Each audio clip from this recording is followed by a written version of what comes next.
Hello friend and welcome back to my channel, Blue Nose Trading. My name is Tori Solis and today I'm going to be showing you how to attach handles and badges to ceramic mugs. If you need to learn how to pull handles, you can check out the video I made here.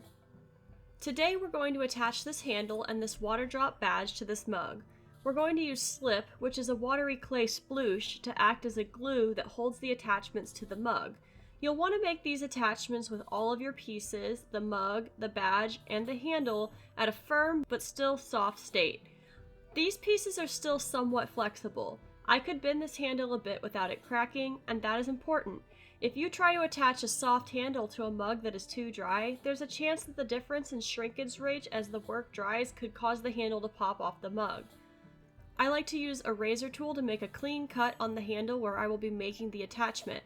This gives me a nice, even, and flat surface to work with. Next, I'm going to put the handle up against the mug without any slip, just to be sure that it fits how I want it to. If it's too big, I can trim it back more. If it's too small, well, I have to go get a different handle, but this one fit just right. After determining where I want the handle placed, I'm going to make a small mark on the mug where the attachment will be made with my needle tool. The next step is to make a cross-hatch score on the mug where I'm going to make the attachments. I will now make a crosshatch score on the handle where the attachment is going to be made. This scoring is going to reinforce the connection between the mug, the handle, and the slip that will hold it all together. It's important to score your work to get a good connection on the attachment. Once both sides of the attachment are scored, I will apply a generous amount of slip to the handle over the scored area. To make the attachment, I will line up the slip-covered handle with the score marks on the mug and gently but firmly apply pressure to make the connection. After making the initial connection, I'm going to go back in and gently reshape and smooth out the joint. I like to keep my fingers damp by touching a wet sponge as I work. I find this helps keep things smooth. For the top connection point, I like to apply pressure from the inside of the mug as well while I'm reshaping the joint. I find that the top connection takes a little bit more pressure to shape and connect. Not a crazy amount more, just a little bit more. This is also part of the reason you want your handle to be somewhat flexible, so you can bend it a little to fit at just the right angle if you need to. Once the attachments are secure, it's time to clean up any excess slip that came out of the join. I like to use my pinky finger most of the time to wipe back the slip, but if you have a situation where your pinky finger doesn't fit, a wet paintbrush is also a great way to tidy up extra slip. If you notice any gaps while you wipe back the slip, reapply some pressure to make the connection seamless. Any cracks that you see now will only get worse as the piece moves forward in the ceramic process of drying and firing. If you need to add a little slip to your finger or paintbrush to fill the gaps, go ahead and do so now. I will typically refine with a paintbrush as a final step in any case. Finally, after the handle is attached, I like to add a little nub of clay for a thumb rest at the top of the handle. This is totally a design and aesthetic choice for my work, and you can skip this step or do whatever you think would look best for your work. Next up, we will attach this clay badge to the body of the mug. Just like the handle, you want the badge to be somewhat pliable. To begin, I'm going to smooth out the rough edges of the badge with a sponge and then my fingers to shape the edge how I want them. Once the badge is refined, I'm going to place it against the mug to get it visually where I want it. If the badge was not soft enough, contouring it to the mug could cause it to crack or pop off the mug after the attachment is made.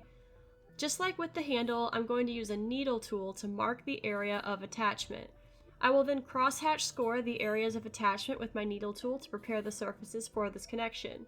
I will now apply a generous amount of slip to the badge and then press it onto the mug where I scored the surface. When applying the badge to the mug, I like to start by applying gentle, firm pressure to the innermost part of the badge and work my way outward. I want to make sure that the entire badge is connected and there are no gaps or bubbles underneath the badge. You want to be firm enough to get a good connection and gentle enough not to smoosh your badge design. The firmness of the badge in the mug when you start out is key here. If the badge is too soft, this pressure could smoosh your design, and if the badge is too firm, this pressure could cause the badge to crack. You want the mug to be as close to the same dampness as the badge as possible. Applying pressure from the inside of the mug as well is also a great way to ensure that you are getting a firm, strong connection. When applying the pressure, slip is going to come out of the sides of the badge, and that is okay. Just like with the handle, you can use a wet finger or paintbrush to wipe back the excess slip and clean up the badge. You want to make sure that all of the edges of the badge are firmly connected without any lifting or gaps. Again, you can go in with a little more slip to fill in those gaps or apply a little more pressure to push the badge down in those areas. After you put the final touches on refining your badge, voila, you've done it. Depending on your clay body and how it behaves, it might be a good idea to dry badge mugs slowly. You also want to make sure they are completely dry before you put them into your kiln.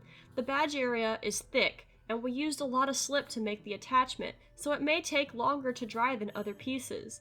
The number one reason that badges explode off the mug in the bisque fire is moisture remaining in the badge attachment area. Thank you so much for tuning in this week. I hope this video was helpful and you feel confident and ready to make all sorts of fun badge mugs in your studio. If you'd like to help support my channel, you can become a member right here on YouTube. If you'd like to see what ceramics I currently have for sale in my shop, check out my website, bluenosetrading.com. Thank you again for sticking around until the end of the video. Remember that you have great ideas that are worth exploring, drink plenty of water, and I will see y'all in the next video.